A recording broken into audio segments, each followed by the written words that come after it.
Hello friends, welcome to our channel Density Academy. ये average का third part है। अगर आपने फर्स्ट पार्ट और सेकंड पार्ट नहीं देखा है तो आप उसे जरूर देख लें ताकि आपका एवरेज का कॉन्सेप्ट क्लियर हो जाए। आज हम लोग एवरेज का एक नया कॉन्सेप्ट सीखेंगे ट्रिक के साथ, लेकिन उससे पहले एक क्वेश्चन हम लोग पार्ट सेकेंड वाले कॉन्सेप्ट से करेंगे। तो चलिए शुरू करते हैं और देखते हैं कौन सा क्वेश्चन है।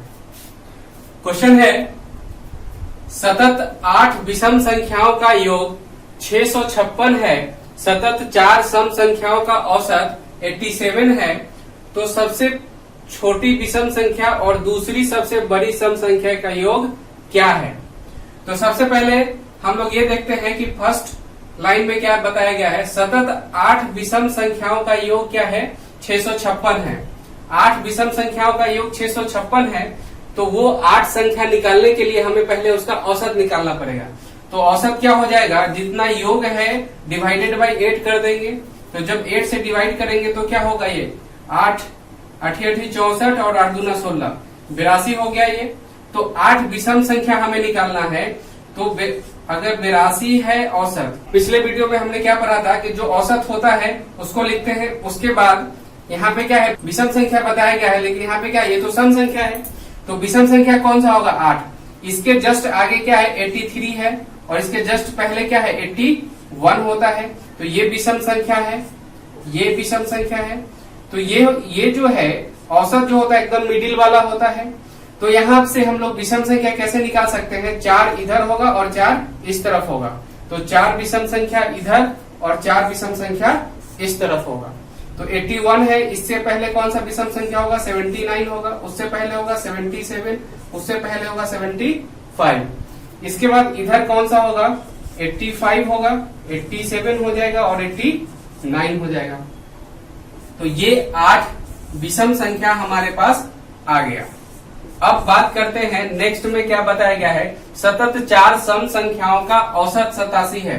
सम संख्या का औसत दिया गया है 87। तो औसत दिया गया 87, तो मतलब ये बिल्कुल मिडिल वाला टर्म है, मिडिल वाला डिजिट है ये। तो इसके जस्ट आगे क्या होगा, 2 सम संख्या आएंगी और इसके जस्ट पीछे 2 सम संख्या आएंगी। तो इसके जस्ट आगे कौन सा होगा, 88 होगा, और इसके आगे 90 होगा सम संख्या। इसके पीछे हो जाएगा 86 और इसके जस्ट पीछे होगा 84। ये आ गया हमारे पास विषम संख्याओं का समूह और सम संख्याओं का समूह। अब देखते हैं क्या पूछा गया, सबसे छोटी विषम संख्या। तो सबसे छोटी विषम संख्या कौन सी है इसमें, ये है 75। क्या है, 75 लिख लिया। उसके बाद दूसरी सबसे बड़ी सम संख्या, तो सबसे बड़ी सम संख्या 90 है, उससे जस्ट पहले कौन सा है, 88 है। तो 75 प्लस 88, इन दोनों का योग पूछा गया है। तो 75 प्लस 88 कितना होगा, ये हो जाएगा 316, 163 इस क्वेश्चन का आंसर हो जाएगा। सबसे छोटी विषम संख्या और दूसरी सबसे बड़ी सम संख्या का योग 163 हो जाएगा। तो यहाँ पे ऑप्शन नंबर 2 इसका सही आंसर हो जाएगा। तो चलिए आज का नया कॉन्सेप्ट क्या है उसको हम लोग देख लेते हैं और नए कॉन्सेप्ट को हम लोग थोड़ा सीखते हैं। तो क्वेश्चन सॉल्व करने से पहले हम लोग ये जान लेते हैं कि वो कॉन्सेप्ट कौन सा है, और कॉन्सेप्ट को थोड़े अच्छे से समझ लेते हैं ताकि हम ट्रिक को आसानी से यूज कर पाए। तो क्या है कॉन्सेप्ट, मान लेते हैं कि हमें एवरेज निकालना है, 6, 7 और 8 का एवरेज निकालना है। तो क्या करते हैं हम लोग, सबको ऐड करके जितना नंबर है उससे डिवाइड कर देते हैं। तो क्या हो जाएगा, 8 7 15 और 6 21, 21 बटा 3 ये हो गया 7। अब क्या है कॉन्सेप्ट, क्या है ट्रिक, अब इन सबको जब ऐड करते हैं तो क्या आया, 21 आया, 21 आया। अब यहाँ पे जो नंबर है और ये जो एवरेज है, इन दोनों का मल्टीप्लाई करते हैं। इन दोनों का जब मल्टीप्लाई करेंगे तो क्या आएगा, 21 आएगा। यही कॉन्सेप्ट है, सबको ऐड करने पे जो नंबर आएगा, सबको ऐड करने पे, सबको जोड़ने पे जो नंबर आएगा वही नंबर आएगा उस औसत को जितने नंबर है उसको मल्टीप्लाई करने से। जैसे एक और एग्जांपल लेते हैं, छोटा सा एग्जांपल लेते हैं, 4 5 6 7, इन सबका अगर एवरेज हम निकालें तो क्या आएगा, सबको ऐड करके 4 से डिवाइड करना पड़ेगा। 7 और 6 13 और 5 18 और 4 22, 22 बटा 4 ये आएगा। जब इसको डिवाइड करेंगे तो 5.5 होगा, ये 5.5 होगा। अब इसको जरा ऐड करते हैं, कितना आया, ये 22 आया। इन सबको ऐड करने से क्या आया है, ये 22 आया है। अब ये जो औसत आया है, इस औसत को, इस एवरेज को, ये जो नंबर है, जितने भी पर्सन हो सकते हैं, कोई भी सामान हो सकता है, कुछ भी हो सकता है, तो वो जो नंबर है उसको, जो औसत है, जो एवरेज है, उससे जब मल्टीप्लाई करेंगे तो कितना आएगा, 5.5 को जब 4 से मल्टीप्लाई करेंगे तो ये आएगा 22। और यहाँ पे क्या है, सबका एडिशन क्या है, 22 है। मतलब क्या है, औसत को उस नंबर से मल्टीप्लाई करने से जितना भी नंबर है उस सब का एडिशन, टोटल योग आ जाता है। बस यही कॉन्सेप्ट हम लोग यूज करेंगे। औसत को उस नंबर से मल्टीप्लाई करेंगे तो हमारे पास क्या आएगा, टोटल संख्या का योग आ जाएगा। तो चलिए इसको हम लोग क्वेश्चन से सॉल्व करते हैं और देखते हैं इस ट्रिक को कैसे हम लोग यूज करेंगे क्वेश्चन सॉल्व करने में।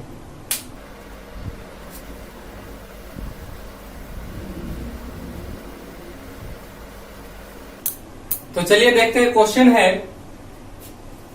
है 10 लोगों का औसत उम्र किसी सभा में 30 वर्ष है। 10 लोगों का औसत उम्र दिया गया है। अगर एक आदमी आ जाता है, एक आदमी और उसमें इंक्लूड हो जाता है, तो सभी लोगों का नया औसत 1 वर्ष बढ़ जाता है। एक आदमी के आने से औसत 1 वर्ष बढ़ जाता है। तो उस आदमी का उम्र बताइए। तो जो नया आदमी आया उसका उम्र बताना है। तो सबसे पहले क्या दिया हुआ है, इसको देखते हैं।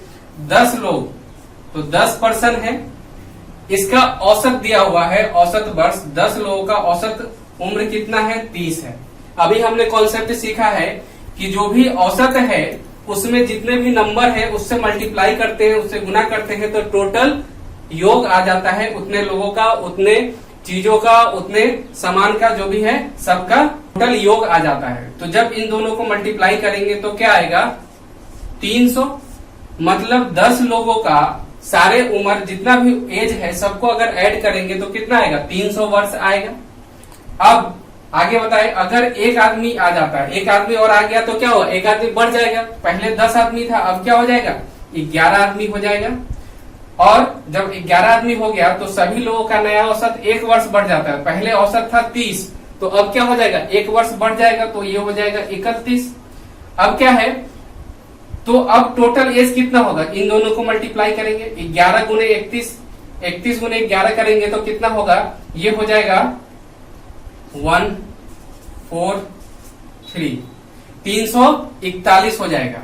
मतलब जब 10 लोगों का जब शुरू में 10 लोग थे तो उसका टोटल एज 300 वर्ष, और जब 11वां आदमी आ गया तो उसका टोटल एज हो गया कितना, 341। तो जो 11वां आदमी था उसका कितना होगा, इस 341 में से ये 300 माइनस कर देंगे तो सीधा सीधा दिख रहा है, 341 में से 300 गया तो 41। तो ये जो 41 है, ये क्या है, उस नए आदमी का उम्र है जो क्वेश्चन में पूछा गया है। नए आदमी का उम्र, ये हमारा आंसर हो जाएगा। एक तो तरीका ये है। एक और तरीका है जो बहुत ही आसान है, ट्रिक के साथ हम लोग सॉल्व करेंगे, तो उसको देखते हैं कौन सा है। पहले क्या था, 10 लोगों का जो जो दिया हुआ है वो लिख लेते हैं। 10 लोगों का औसत कितना है, 30 है। उसके बाद एक आदमी और आ गए तो क्या हो गया, 11 आदमी। अब औसत 1 बढ़ गया तो 31 हो गया। तो यहाँ पे अंतर कितना का है, औसत में 30 था, 31 हो गया, तो 1 वर्ष का अंतर है। यहाँ पे कितना का अंतर है, 10 से 11 हो गया तो 1 का अंतर है।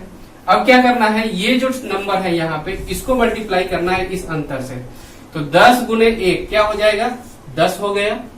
उसके बाद यहाँ पे जो अंतर है इसको मल्टीप्लाई करना है इससे, तो 1 गुने 31 कितना होगा, 31। अब इस दोनों को जोड़ दीजिए, ये कितना हो जाएगा, 41 साल। ये आंसर हो जाएगा। तो चलिए नेक्स्ट क्वेश्चन देखते हैं इसी कॉन्सेप्ट के बेस पे।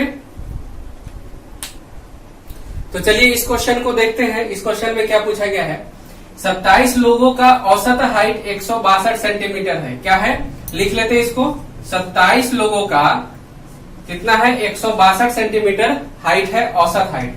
इसमें से श्रेयस की हाइट हटा दी जाए, मतलब एक पर्सन की हाइट हटा दी जाए। मतलब अभी 27 आदमी था, अभी कितना हो जाएगा, 26 आदमी हो जाएगा।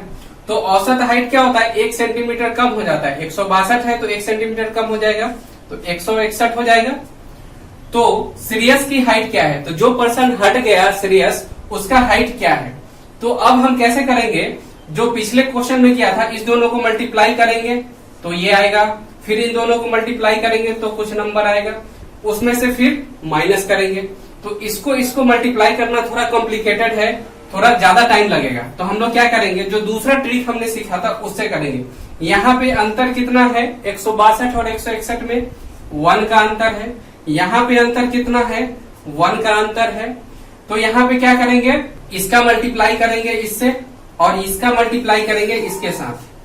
तो जब 27 का मल्टीप्लाई करेंगे 1 से तो क्या होगा, 27 होगा, और 1 का मल्टीप्लाई करेंगे 161 से तो क्या होगा, 161 होगा। दोनों को ऐड कर देंगे, कितना होगा, 7 1 8 और 16 2 18, 188 सेंटीमीटर आंसर हो जाएगा। तो इस तरह से हम लोग इस तरह के क्वेश्चन को सॉल्व करेंगे। ऐसा नहीं कि फिर इन दोनों को मल्टीप्लाई करेंगे फिर लिखेंगे, इन दोनों को मल्टीप्लाई करेंगे फिर दोनों को माइनस करेंगे। तो इस तरह का क्वेश्चन जो भी होगा, जैसे कोई पर्सन आ जाता है, इंक्लूड हो जाता है, तो उसका एवरेज बढ़ गया, या फिर कोई पर्सन चला गया, इस तरह का जो भी एवरेज से रिलेटेड क्वेश्चन होगा, उन सब को हम लोग इस ट्रिक से आसानी से सॉल्व कर पाएंगे। बड़ा बड़ा मल्टीप्लाई करने की जरूरत नहीं पड़ेगी। तो चलिए एक और क्वेश्चन से मैं आपको समझाता हूं, ताकि आपका ये जो ट्रिक है एकदम आसान हो जाए। तो चलिए सेम कॉन्सेप्ट पे एक और क्वेश्चन देख लेते हैं, उसके बाद फिर हम लोग थोड़ा और दूसरे क्वेश्चन को देखेंगे।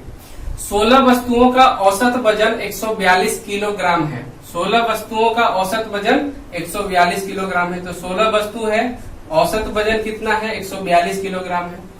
यदि एक नया वस्तु और शामिल हो जाने से, एक और नया वस्तु शामिल हो गया, तो 16 था तो अब क्या हो जाएगा, 17 वस्तु हो गया। हो जाने से औसत वजन 1 किलोग्राम बढ़ जाता है। तो औसत वजन पहले कितना था, 142 था, तो 1 बढ़ जाएगा तो कितना होगा, 143 हो जाएगा। तो नए वस्तु का वजन क्या है, पहले 16 था, उसके बाद 17 हो गया वस्तु, औसत 142 था, अब क्या हो गया, औसत 143 हो गया। तो जो ट्रिक है क्या है, इन दोनों का अंतर है, अंतर 1 है, इधर अंतर कितना है, 1 है, इसका मल्टीप्लाई इससे, इसका मल्टीप्लाई इससे, तो 16 और इधर 1 गुने 43, 143, दोनों को ऐड करेंगे तो कितना हो जाएगा, 6 3 9 और 15, 159 हो गया आंसर। ये यहाँ पे ये जो मैं लाइन खींच रहा हूं, आपको एग्जाम में ऐसे नहीं करना है, आपको सिर्फ ये 143 प्लस 16 ये कर देना है, मल्टीप्लाई करके इसका अंतर देखना है, इसका अंतर देखना है, उसके बाद ये सारा माइंड में कैलकुलेट होगा, सिर्फ इतना लिखना है एग्जाम में। हाँ, लेकिन अगर यहाँ पे जो अंतर है, अगर ये 2 होगा तो इसको 16 से 2 से मल्टीप्लाई करेंगे, 16 गुने 2 32 हो जाएगा यहाँ पे, तो 32 प्लस 143 होगा, जो भी आंसर आएगा। तो जो भी अंतर होगा उससे मल्टीप्लाई करेंगे, ऐसा नहीं कि हमेशा एक ही होगा, 2 भी हो सकता है। ठीक है, चलिए इस क्वेश्चन को देखते हैं। इसमें क्या है, 20 बाइक का औसत वजन 60 केजी है। अगर एक बाइक हटा दिया जाए तो नया औसत वजन 2 केजी कम हो जाता है, तो हटाए गए बाइक का वजन क्या था। तो सबसे पहले हम लोग लिख लेते हैं क्या क्या दिया गया है। 20 बाइक है, औसत वजन कितना है, 60 है। अगर एक बाइक हटा दिया जाए, तो पहले 20 था तो एक हट जाएगा तो कितना होगा, 19 हो जाएगा। 19 होने के बाद नया औसत वजन क्या होता है, 2 केजी कम हो जाता है औसत वजन, तो 60 में से 2 गया तो 58 हो गया औसत वजन।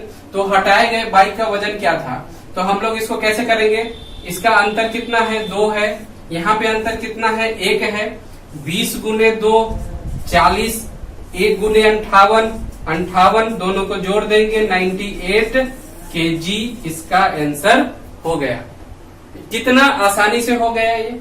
अगर हम लोग पुराने मेथड से करेंगे तो कितना मल्टीप्लाई करना पड़ेगा, इन दोनों को मल्टीप्लाई करेंगे तो क्या आएगा, 1200 आएगा। फिर इन दोनों को मल्टीप्लाई करेंगे तो कितना आएगा, ये आएगा 1102। दोनों का सब्ट्रैक्शन करेंगे, घटाएंगे तो कितना आएगा, 98 केजी आएगा। तो हमें यहाँ पे क्या है, मल्टीप्लाई करना पड़ेगा।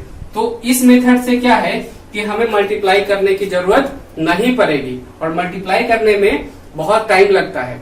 अगर आपको मल्टीप्लाई करने का ट्रिक चाहिए, सबसे आसान ट्रिक, तो एक वीडियो में बना चुका हूँ, उस वीडियो को जाकर आप देख सकते हैं, ताकि आप मल्टीप्लाई आसानी से कर पाए। जैसे मैंने यहाँ पे 19 गुने 58 डायरेक्ट 1102 लिख दिया तुरंत 2 सेकंड के अंदर। कैसे, तो जो मैं जिस तरीके से मैं मल्टीप्लाई कर रहा हूं, वो मल्टीप्लाई का ट्रिक अगर आपको चाहिए, अगर आपको जानना है, तो वो वीडियो जाकर आप देख सकते हैं प्लेलिस्ट से। इस एवरेज का एक वीडियो और आएगा जिसमें जितने भी डिफिकल्ट क्वेश्चंस होते हैं एवरेज के, उन सबको हम लोग ट्रिक के साथ सॉल्व करना सीखेंगे।